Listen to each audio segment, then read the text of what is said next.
July August গণহত্যায় গ্রেফতার দেখানো হয়েছে আব্দুল্লাহ মামুন ও জিয়াউল আহসান সহ ৮ জনকে।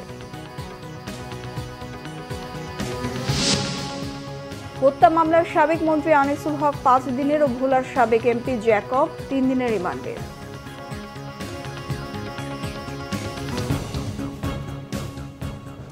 ক্রাউন সিমেন্ট সংবাদ শিরোনাম দেখছিলেন, এবার বিস্তারিত। জুলাই আগস্ট গণহত্যার অভিযোগে গ্রেফতার দেখানো হয়েছে সাবেক পুলিশ প্রধান চৌধুরী আব্দুল্লাহ মামুন সহ ৭ পুলিশ কর্মকর্তা ও সাবেক সেনা কর্মকর্তা জিয়াউল আহসান সহ ৮ জনকে। সকাল ১০টার দিকে ট্রাইব্যুনালে নেওয়া হয় সাবেক আইজিপি চৌধুরী আব্দুল্লাহ মামুন, যাত্রাবাড়ি থানার সাবেক ওসি আবুল হাসান, এনটিএমসির সাবেক মহাপরিচালক মেজর জেনারেল অবসরপ্রাপ্ত জিয়াউল আহসান সহ অভিযুক্ত কর্মকর্তাদের। জুলাই আগস্ট গণহত্যার অভিযোগে পুলিশের সাবেক ১৭ কর্মকর্তার বিরুদ্ধে মানবতা বিরোধী অপরাধের মামলায় গ্রেফতারি পরোয়ানা জারি করে আন্তর্জাতিক অপরাধ ট্রাইব্যুনাল।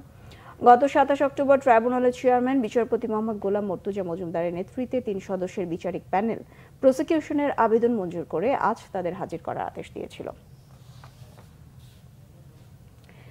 দর্শক, সংবাদ সংগ্রহে এই মুহূর্তে আন্তর্জাতিক অপরাধ ট্রাইব্যুনালে রয়েছেন আমাদের সিনিয়র রিপোর্টার SM ফয়েজ, যুক্ত হচ্ছে তার সঙ্গে। ফয়েজ, অভিযুক্ত কর্মকর্তাদের বিরুদ্ধে শুনানির বিষয়ে সর্বশেষ তথ্য দর্শকদের জানাবেন।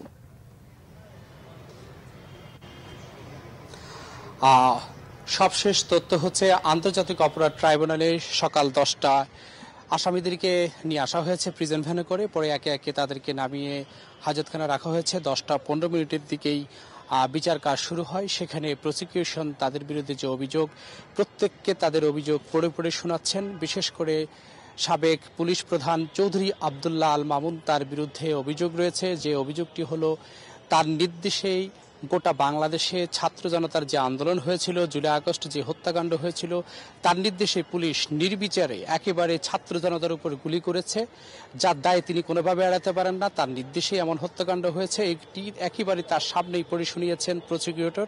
একেবারে প্রসিকিউশন তার সামনে বিষয়টি বিস্তারিত তুলে ধরেছেন। মিরপুরের সাবেক ডিসি জসিমউদ্দিন মোল্লা, তার বিরুদ্ধেও একই অভিযোগ। মিরপুরে যত ধরনের হত্যাকাণ্ড হয়েছে, গুম হয়েছে, খুন হয়েছে, তাদের নির্বিচারে ছাত্রদের উপর গুলি করা হয়েছিল, সেটি জসিমের একেবারে তার বিরুদ্ধে অভিযোগ রয়েছে।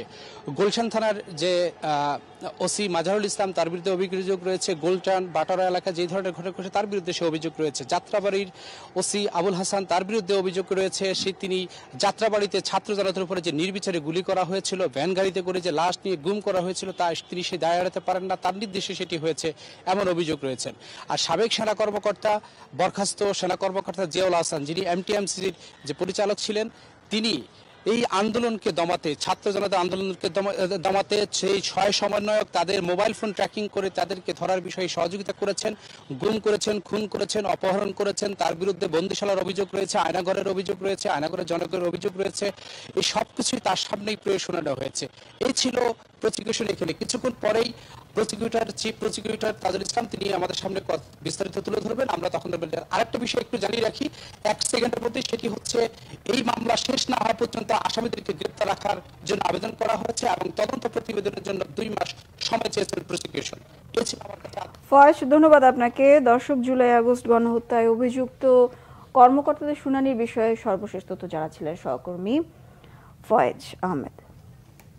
হত্যা মামলায় সাবেক আইনমন্ত্রী আনিসুল হককে 5 দিন ও ভোলার সাবেক সংসদ সদস্য আব্দুল্লাহ জ্যাকবকে 3 দিনের রিমান্ডে নিয়েছে পুলিশ। সকাল 8টার কিছু পর আসামিদের কঠোর নিরাপত্তার মধ্য দিয়ে আনা হয় ঢাকার সিএমএম আদালতে। এরপর উত্তরা পূর্ব থানার ফজলুল করিম হত্যা মামলায় আনিসুল হকের 10 দিনের এবং রূপনগর থানার শামীম হাওলাদার হত্যা মামলায় জ্যাকবের 10 দিনের রিমান্ড আবেদন করে পুলিশ। উভয় পক্ষের শুনানি শেষে আদালত আনিসুল হকের 5 ও জ্যাকবের 3 দিনের রিমান্ড মঞ্জুর করে। এছাড়া মোহাম্মদপুর, মিরপুর, পল্টন, উত্তরা পূর্ব এবং পশ্চিম থানার মামলায় গ্রেফতার দেখানো হয়েছে সালমান এফ রহমান, আনিসুল হক, রাশেদ খান মেনন, জুনায়েদ আহমেদ পলক, কামাল আহমেদ মজুমদার, শাহজাহান খান ও দীপুমণিকে। পণ্য আমদানিতে ভারতের সাথে সরকারের কোনো টানাপোড়েন নেই বলে জানিয়েছেন বাণিজ্য উপদেষ্টা শেখ বশিরউদ্দিন। আমদানি রপ্তানি বাণিজ্যে সরকার উদার নীতিতে থাকবে বলেও জানান। সকালে রাজধানীর কারওয়ান বাজারে টিসিবি পণ্যের সাথে কেজি প্রতি 40 টাকা দরে আলু বিক্রি কার্যক্রমের উদ্বোধন শেষে তিনি এসব কথা বলেন। উপদেষ্টা বলেন, রমজান উপলক্ষে আমদানি পণ্যের শুল্ক কমানোয় ক্রেতারা স্বস্তি পাবে। মূল্যস্ফীতি নিয়ন্ত্রণে সরকার কাজ করছে জানিয়ে তিনি আরও বলেন, টিসিবির 1 কোটি ফ্যামিলি কার্ডের বাইরে আরও সংখ্যা বাড়ানোর পরিকল্পনা আছে সরকারের। টিসিবির 590 টাকার প্যাকেজে 3 কেজি আলু ছাড়াও 5 কেজি চাল, 2 কেজি ডাল এবং 2 লিটার তেল দেয়া হচ্ছে। এই ছিল এখনকার মতো। পরের সংবাদ দুপুর 2টায়, 1টায় থাকছে নিউজ টপ 10 দেখার আমন্ত্রণ রইল। এছাড়া বাংলাভিশন সংবাদ ও সংবাদ সংশ্লিষ্ট অনুষ্ঠান দেখতে ভিজিট করুন www.bbnews24.com ও facebook.com/banglavisionnews।